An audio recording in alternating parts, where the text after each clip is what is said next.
Have you ever had a conversation that spiraled out of control, leaving you feeling frustrated, unheard, and even angrier than before?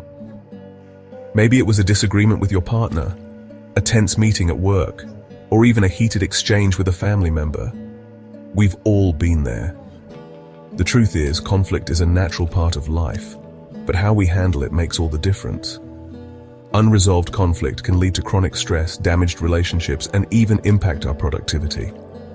It can leave us feeling drained and disconnected from the people who matter most, but it doesn't have to be this way. In this video, we're going to explore 5 golden rules for navigating conflict in a healthy and productive way. These rules will empower you to transform disagreements into opportunities for growth, understanding, and stronger connections. Think about the last time someone truly listened to you, not just waiting for their turn to speak, but really hearing your words, your emotions, and the message behind them. How did that make you feel? Understood? Validated? Seen? That's the power of active listening. Active listening is about being fully present in the conversation, engaging with what's being said, and making a genuine effort to understand the other person's perspective. It's about putting aside your own agenda for a moment and stepping into their shoes. There are a few key elements to active listening. First, pay attention to their words, tone of voice, and body language. What are they communicating both verbally and non-verbally? Next, try paraphrasing what you've heard. This means summarizing their thoughts and feelings in your own words to ensure you've understood correctly. Don't be afraid to ask clarifying questions. This shows you're engaged and want to make sure you're on the same page. And finally, remember your own non-verbal cues. Make eye contact, nod, and show that you're actively listening through your body language. Why is active listening so crucial in conflict? Because it creates a foundation of empathy and understanding. When people feel heard and validated, it lowers their defenses and makes them more open to resolving the conflict constructively. It shows that you value their perspective, even if you don't agree with it. Actionable.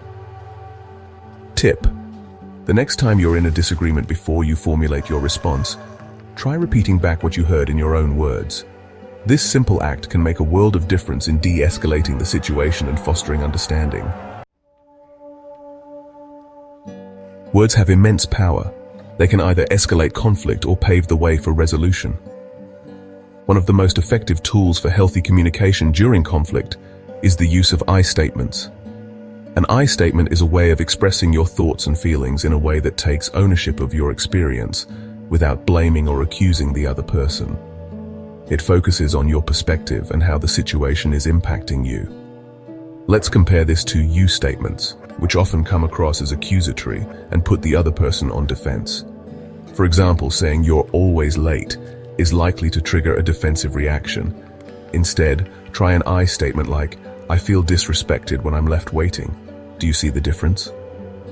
The I statement clearly articulates your feelings and why you feel that way without attacking the other person's character. It invites dialogue rather than defensiveness. When you use I statements, you create a safe space for open and honest communication. It shifts the focus from blame and judgment to understanding and empathy. It allows you to express your needs and boundaries without putting the other person down. Actionable tip: practice phrasing your thoughts and feelings using I statements. For example, instead of saying, "You never listen to me," try, "I feel frustrated when I don't feel heard." This small shift in language can have a profound impact on the tone and direction of your conversations. Imagine you're trying to navigate through a dense jungle, but instead of focusing on the path ahead, you're constantly getting tangled in the vines and distracted by the buzzing insects. That's what it's like when we focus on the person instead of the problem during a conflict. When we resort to personal attacks, name-calling, or bringing up past grievances, we create a diversion from the real issue at hand. It's like trying to put out a fire with gasoline. It only makes things worse. Instead, try to keep the conversation focused on the specific behavior or issue that's causing the conflict. Address the action, not the person. For instance, if you're upset about a messy kitchen, instead of saying, "You're so lazy, you never clean up after yourself," try, "I'm feeling overwhelmed because the kitchen is cluttered. Can we work together to create a system for keeping it tidy?" See how the second approach keeps the focus on the problem, the cluttered kitchen, rather than attacking the person's character. It's about finding a solution together, not assigning blame. Remember, conflict is often a result of unmet needs or differing expectations. By addressing the problem directly, you can work collaboratively to find a resolution that works for both parties. Actionable tip. The next time you find yourself in a disagreement, take a moment to identify the specific problem you want to address. Write it down if it helps. Then focus your communication on that problem, using clear and specific examples, rather than resorting to personal attacks. We're all emotional beings, and conflict often triggers strong feelings within us. It's like a surge of adrenaline, putting us in fight or flight mode. But here's the thing, we can't think clearly or communicate effectively when we're in the throes of intense emotions. That's why it's crucial to learn how to manage our emotions during conflict. This doesn't mean suppressing or denying our feelings, but rather recognizing when our emotions are escalating and taking a step back to allow ourselves time to cool down. Think of it like this. Have you ever sent an angry text or email that you later regretted? In the heat of the moment, it felt justified. But later, when you were calmer, you realized it wasn't the best approach. When we're overwhelmed by emotions like anger, frustration, or hurt, our rational thinking goes offline. We're more likely to say or do things we don't mean, escalating the conflict further.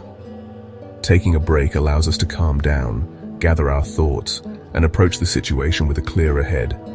It shows self-awareness and a willingness to engage in a more productive way. Actionable tip. Agree on a pause word or signal with the people you're closest to. This could be as simple as saying, "I need a moment," or "Can we take a break and come back to this later?" This gives you permission to step away and regulate your emotions before things escalate further.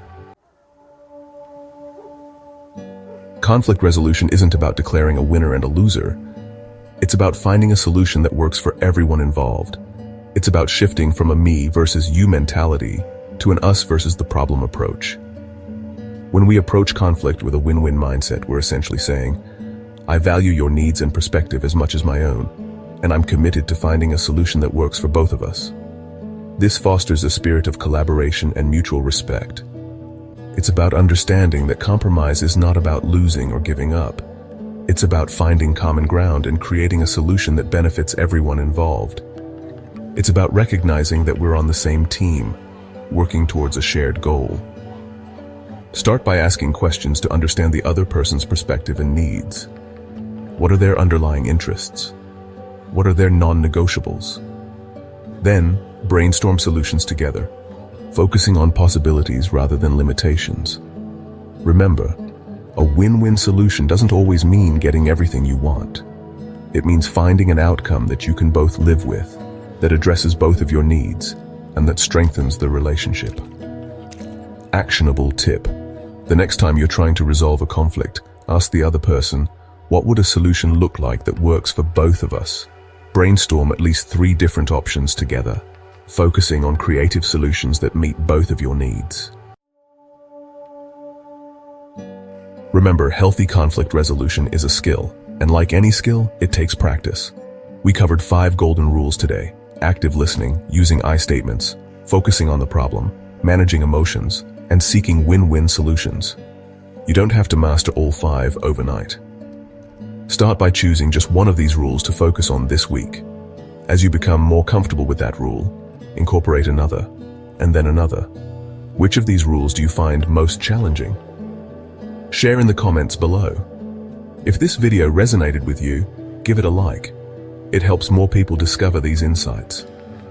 Share it with someone who could use a thoughtful reminder, and if you're into self-empowerment and healthy relationships, be sure to subscribe for more.